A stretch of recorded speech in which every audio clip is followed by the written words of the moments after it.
السلام عليكم ورحمة الله.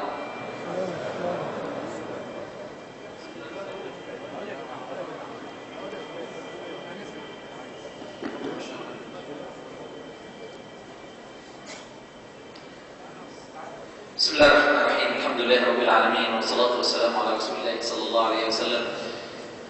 إن الحمد لله نحمده ونستعينه ونستهديه ونستغفره، نعوذ بالله من شرور أنفسنا ومن سيئات أعمالنا، من يهده الله فلا مضل له ومن يضلل فلن تجد له وليا مرشدا.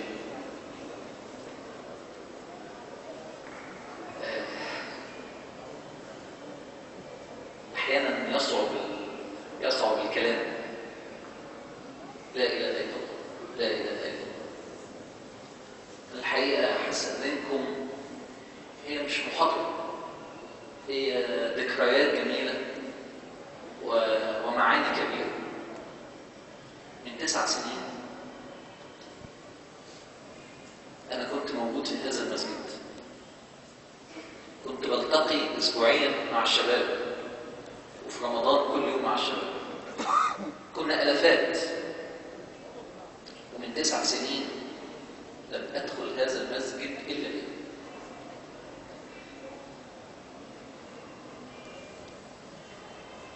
أنا هستأذنكم إن إحنا نبدأ هذا اللقاء بسجدة شكر لله. ممكن؟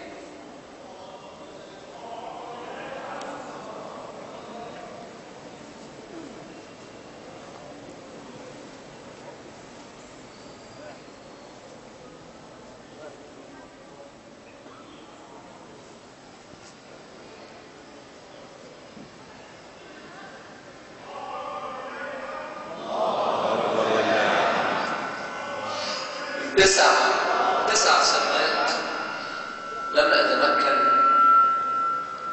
أتمكن من مجرد الدخول لهذا المسجد. وإذا نقولي أحكي لكم شوية ذكريات منكم اللي عاشها معانا وكان بيحضر معانا في هذه السنوات ال9،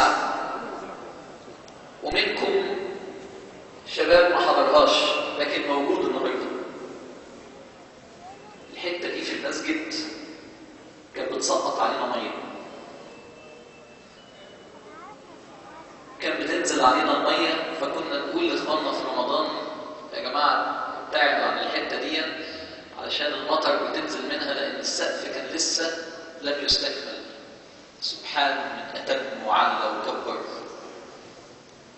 من 9 سنين قيل لي ما عدتش بتتكلم في وسط البلد، انت منفي الى الصحراء. كانت 6 اكتوبر صحراء، وجيت ل 6 اكتوبر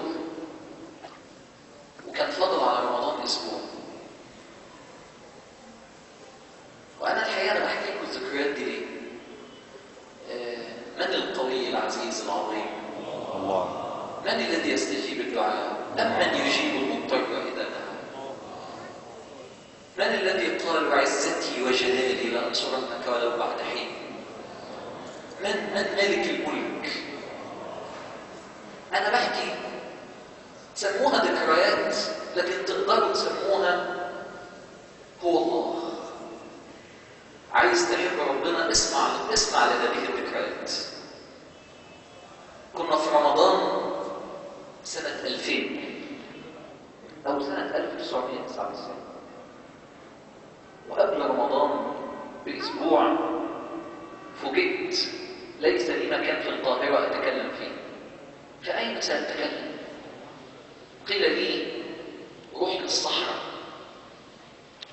30 كيلو بره القاهرة، مسجد اسمه الحصري، وكان بضغط من الحاج ياسر إن لازم يتكلم. وأنا أذكر إن أنا أول يوم جيت لهذا المكان كانت الأرضية دي لسه كان طوب وزلط، وكانت الحيطان دي عبارة عن اسمنت، وما كانش فيه شبابيك والهواء يدخل تحت. صح؟ مين شاهد الآيات دي يرفع ايده؟ لا إله إلا الله، لا إله إلا الله. وكنا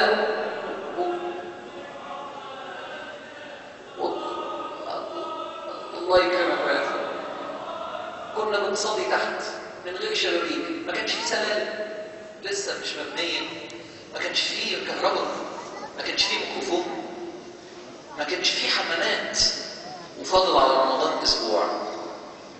وادركت ان ده مش نقل للمسجد، دي محاوله للقضاء. وجيت للحاجه ياسمين، قلت لها حاجه هنعمل ايه؟ مش ممكن فضل على رمضان اسبوع، الالافات دول هيروحوا فين؟ انا فاكر قالت لي يا ابني توكل على الله وربك هيفرجها. ودخلت المسجد، والله يا اخوان دخلت المسجد وصليت لوحدي ركعتين في وسط اكوام الزلط والطوب والرمال، وكانوا ركعتين يعني يا رب ما فيش في ايدينا حاجه، مش هنلحق. ثم اتصلت ببعض الشباب وقلت لهم يا اخوانا تعالوا. واحد قام طالع وقايل انا ابويا عنده معرض سيراميك عليا شبابيك، والتاني قال عليا ساوند سيستم، والتالت قال عليا اجيب بلدوزرات ونسوي الارض، والرابع قال هنجيب سجاجيد ونفرشها كده فوق الرمل، معلش مش بتسويها الارض بس نحط سجاجيد، والخامس قال احنا عندنا معرض صحي هنعمل لكم حمامات للرجال وللنساء. وجت واحده ست عمري ما هنساها وقالت الحيطان شكلها وحش، انا هجيب ستائر لونها ابيض اغطي بيها الاسمنت المسلح، وعلى حسابي هغطي لكم المساحه دي داير. كنا تحت يوم 1 رمضان كنا بنصلي في المسجد، وسبحان الله ويكون ايام وايام وايام وايام. مين كان يصدق يا اخوانا؟ فضلنا سنين كده لغايه ما جه يوم 30 اكتوبر 2002. يوميها الصبح كنت عند الحاجه ياسمين بقول لها يا حاجه يا ترى ممكن نرجع تاني نتكلم؟ كان اخر قصه حكيتها وكنت بحكي اياميها قصص الانبياء. عارفين كانت اخر قصه ايه؟ قصه يوسف اللي صلى بيها الشيخ محمود. يا سبحان الله، كان الشيخ شعبان الله يمسيه. اخواننا يوميها عرفت ان انا مش هتكلم في مصر تاني. رحت سالت واحد قلت له انت ليه بتعملوا معايا كده؟ ده في الافات من الشباب يستفيدوا. قال لي جمله عمري ما هنساها. قال لي يا عمرو هناك ملايين تنفق ليبقى النائمون نائمون، عايز تصحيهم ببلاش.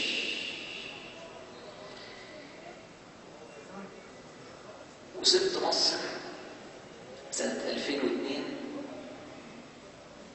قبل رمضان ب5 أيام غيره.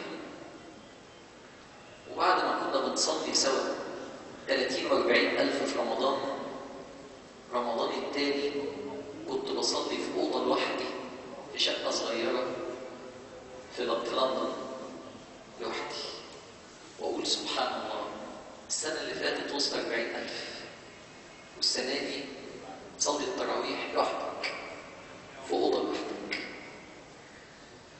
وتلف أيام وسنين. سبحانه وتعالى. من شفتوا آخر آية صلينا بيها النهارده؟ والله غالب على أمره ولكن أكثر الناس لا يعلمون. أنا مهما حكيت لكم يا اخوانا المكان ده بالنسبة للواحد إيه؟ وأنا مش مصدق وأنا موجود دلوقتي. أنا أول مرة أشوف المنبر ده، أنا ما شفتوش قبل كده.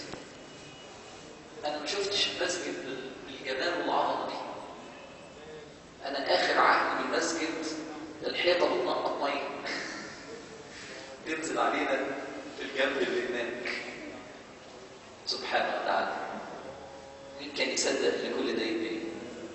مين كان يصدق ان الجنيه فوق الجنيه؟ فاكرين لما كنا بنقول في اخر كل درس يا جماعه عايزين عشان نكمل بنى المسجد مين يساعد؟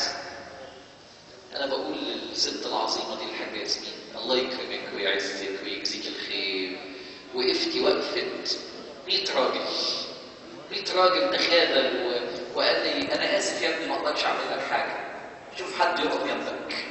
هي وقفت، الله يجزيها الخير ويتقبل منها ويجعل هذا المسجد في ميزان حسناتها يوم القيامه، ويجزيها عننا وعن الاف الشباب دول كلهم